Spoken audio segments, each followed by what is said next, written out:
Hello बच्चों, मैं हूं आपकी हिंदी टीचर अंजू मैडम और मेरे क्लास में आप सभी बच्चों का हार्दिक स्वागत है। बच्चों, आज मैं छायावाद के एक प्रमुख कवि जयशंकर प्रसाद की एक प्रसिद्ध कविता मुझको न मिला रे कभी प्यार के प्रतिपाद्य को लेकर उपस्थित हूँ। तो बिना देर किए आज का यह विषय आरंभ कर रही हूँ। मुझको न मिला रे कभी प्यार, कवि जयशंकर प्रसाद। प्रतिपाद्य। कवि जयशंकर प्रसाद छायावाद के 4 प्रमुख स्तंभों में से एक हैं और इन्हें छायावाद का प्रतिनिधि कवि कहने में कोई अतिशयोक्ति नहीं है। तो छायावाद हिंदी साहित्य के आधुनिक काल के अंतर्गत आप लोगों ने जरूर पढ़ा है और छायावाद के 4 प्रमुख स्तंभ का नाम भी आप अवश्य जानते होंगे। फिर भी मैं आपको एक बार याद दिला दूं कि इनके 4 प्रमुख स्तंभ हैं कवि जयशंकर प्रसाद, कवि सूर्यकांत त्रिपाठी निराला, कवि सुमित्रा नंदन पंत और कवित्री महादेवी वर्मा। इन चारों कवियों में से कवि जयशंकर प्रसाद को छायावाद का प्रतिनिधि कवि माना जाता है।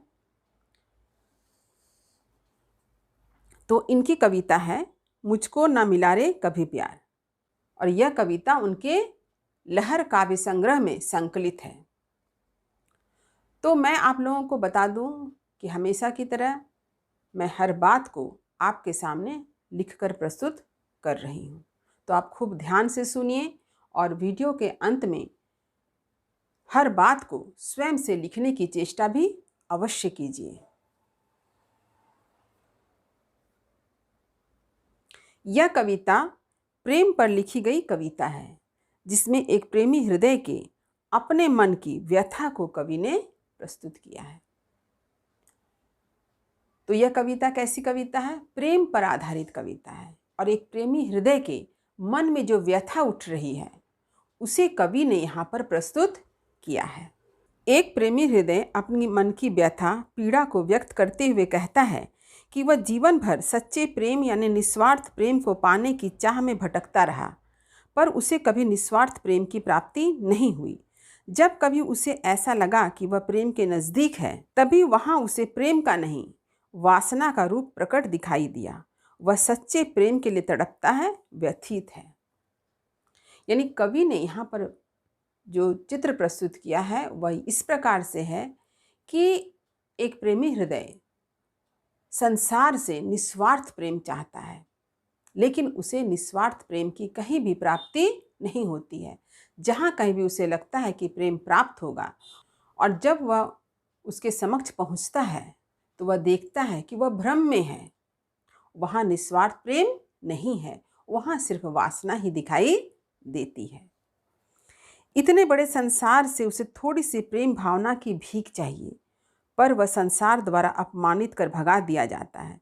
जिस प्रकार सागर लहरों को उठाकर किनारों पर फेंक देता है, परंतु लहर बार बार सागर में मिल जाने का प्रयास करता रहता है, उसी प्रकार प्रेमी हृदय भी संसार द्वारा अपमानित तिरस्कृत होने पर भी थोड़ा सा प्यार या प्रेम को पाने की उम्मीद में संसार की ओर देखता रहता है।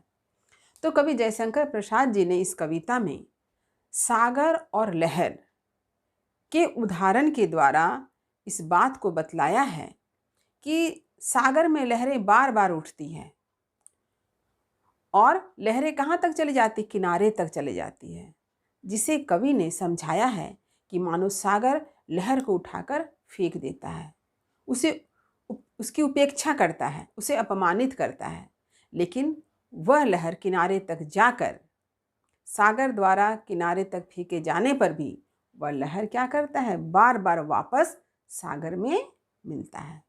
तो यह प्रेमी हृदय भी इस संसार से अपमानित और तिरस्कृत होने के बावजूद भी इस संसार की ओर उम्मीद लगाए बैठा है कि कहीं से उसे निस्वार्थ प्रेम की प्राप्ति हो जाए। वह सच्चे प्रेम को पाना चाहता है। वह ऐसे प्रेम को पाना चाहता है जो उषा की लालिमा सी हो, सुबह की रोशनी की तरह हो।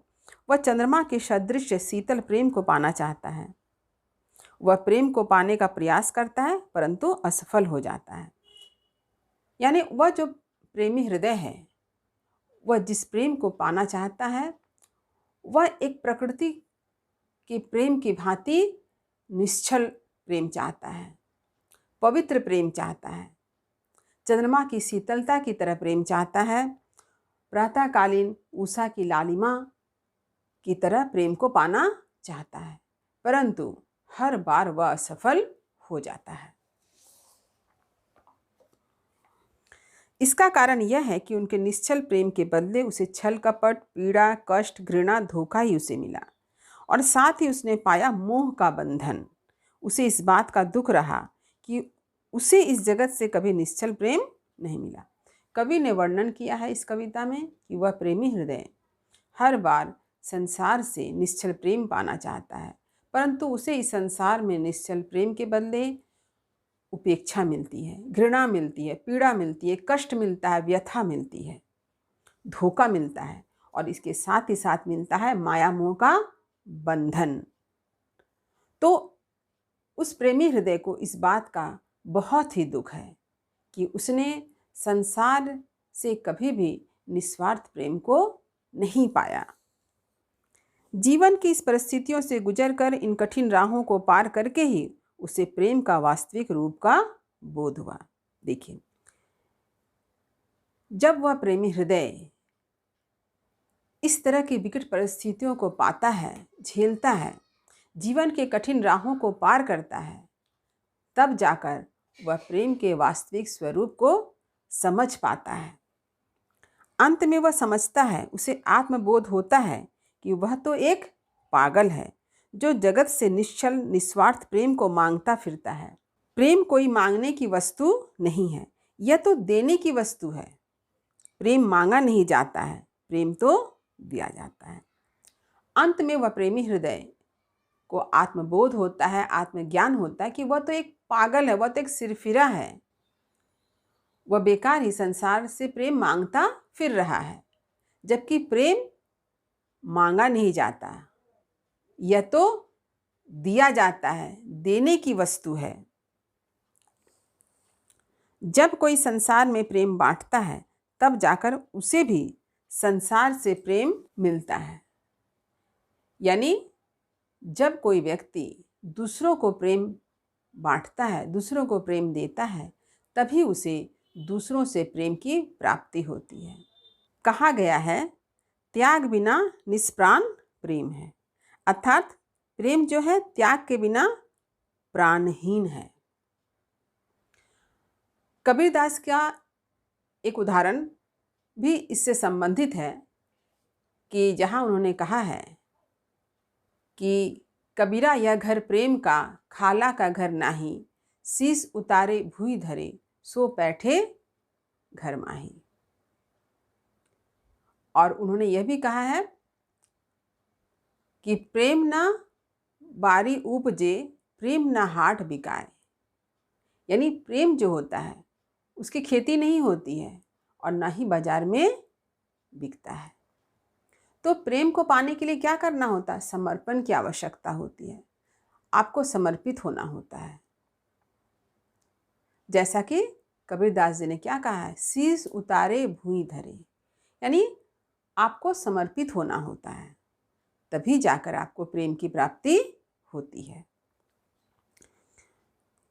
प्रेम समर्पण चाहता है। यदि कोई संसार के प्रति समर्पित हुए बिना प्रेम की उम्मीद करे तो उसकी उम्मीद बेकार है, व्यर्थ है।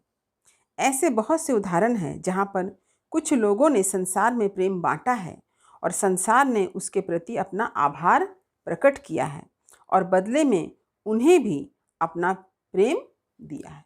तो आपको ऐसे बहुत से उदाहरण मिल जाएंगे जहाँ पर हम लोगों ने देखा है कि संसार के कुछ महान लोगों ने संसार के प्रति अपने प्रेम को लुटाया है और इसके बदले में संसार के लोगों ने उसके प्रति अपने आभार को व्यक्त किया है और उसे भी प्रेम दिया, उसका सम्मान किया। इसलिए इस बात का कोई औचित्य नहीं है कि मुझे कभी संसार से प्यार नहीं मिला, जैसा कि इस कविता में प्रेमी हृदय का कहना है कि उसे कभी संसार से प्रेम नहीं मिला। संसार से यदि निश्चल प्रेम चाहिए तो सबसे पहले निश्चल प्रेम संसार में बांटना होगा। किसी से कुछ लेकर नहीं, बल्कि किसी को कुछ देकर यदि खुशी का अनुभव हो तो ये अनुभूति ही सच्ची और निस्वार्थ प्रेम होता है। प्रेम को शर्तों में ना बांधकर निस्वार्थ समर्पण से ही निभाया जाता है। तो यह है मुझको न मिला रे कभी प्यार कविता का प्रतिपाद्य, जहाँ पर कवि जयशंकर प्रसाद ने ये बतलाया है कि मनुष्य इस बात की शिकायत करता है कि उसे संसार से कभी प्रेम नहीं मिला, प्यार नहीं मिला, लेकिन वह कभी यह सोचता नहीं है कि संसार से प्रेम की उम्मीद करने से पहले संसार के प्रति स्वयं आपको भी निस्वार्थ प्रेम करना होगा। तो उम्मीद करती हूँ कि आज का यह विषय आपको अच्छी तरह से समझ में आ गया होगा। तो वीडियो को लाइक करें, अपने सभी मित्रों में इसे शेयर अवश्य करें। जो बच्चे इस चैनल पर नए हैं वो चैनल को सब्सक्राइब करना ना भूलें, ताकि हर नए वीडियो का नोटिफिकेशन उन्हें तुरंत मिल सके। तब तक पढ़ते रहिए, जीवन में आगे बढ़ते रहिए। मेरी शुभकामनाएं आप सभी बच्चों के साथ है। धन्यवाद।